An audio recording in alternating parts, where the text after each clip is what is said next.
আচ্ছা, তোমাদের সবার তো এখানে গ্র্যাজুয়েশন কমপ্লিট, রাইট? তো কারা কারা লাইফে চাকরি করতে চাও হাত তুলো। বাহ, অলমোস্ট সবাই হাত তুলেছে, শুধুমাত্র তুমি আর তোমরা তিনজন বাদে, রাইট? ওকে, হাত নামাতে পারো। তোমরা তিনজন চাকরি না করে কি করতে চাও? বিজনেস।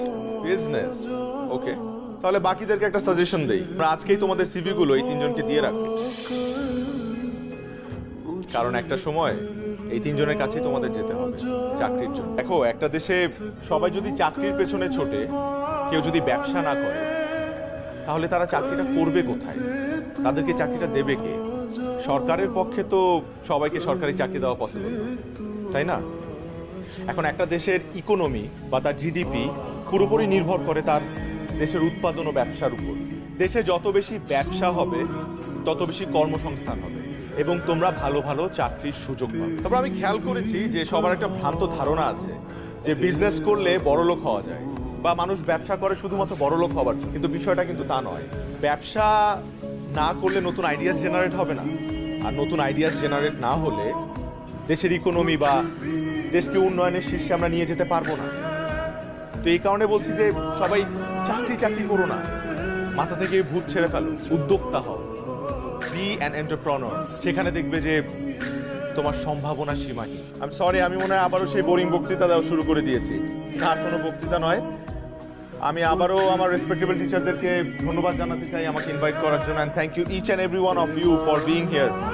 আরে ফিউচার এন্টারপ্রেনার্স, কি অবস্থা? স্যার কিছু বলতে চাই। হ্যাঁ, বলো না। আচ্ছা দাঁড়াও, তোমরা কি আবার আমার বোরিং স্পিচ শুনে বিজনেস থেকে চাকরিতে ডাইভার্ট হয়ে গেলে নাকি? না না স্যার, আমরা আসলে আপনার সাকসেসের গল্পটা শুনতে চাই। এই পর্যায়ে পৌঁছানোর পেছনে আপনার স্ট্রাগলের গল্পটা আমরা একটু জানতে চাই। আমার গল্প?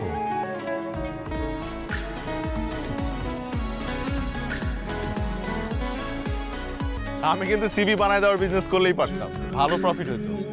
মাথায় খালি বিজনেসের চিন্তা কেন? তুমি নিজে চাকরির জন্য ট্রাই করলে কি হয়? আমি চাকরির জন্য কেন ট্রাই করব? আমি তো চাকরিই করব না। আমি তো অনেক আগে থেকে তোমাকে বলছি যে আমি বিজনেস করব, and I want to be a very very successful entrepreneur. হা এটা তো সেই ফার্স্ট ইয়ার থেকে শুনতেছি। বিজনেসটা করবে, এত টাকা কই পাবা তুমি? শোনো, বিজনেস করার জন্য টাকা লাগে না বোকা, তবে দুইটা জিনিস লাগে। ও, কোন দুটা জিনিস লাগে? নাম্বার 1 একটা ইউনিক আইডিয়া, আর নাম্বার 2 নেটওয়ার্কিং। ওকে, মানলাম। তা তুমি কি তোমার সেই ইউনিক আইডিয়া খুঁজে পাইছো নাকি এখনো খুঁজতেছো? খোঁজাখুঁজি চলছে, পেয়ে যাবো ভেরি সুন, আই প্রমিস। মাহির, যা করো বুঝে শুনে করো।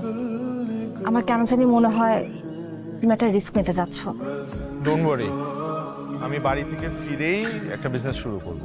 ও, তোমাকে তো বলি নাই, আমি একটু বাবা মার সাথে দেখা করতে যাচ্ছি, চলে আসবো। ক্যাম্পাসটা অনেক মিস করবো। আর আমাকে? তুমি তো আছোই লাইফে।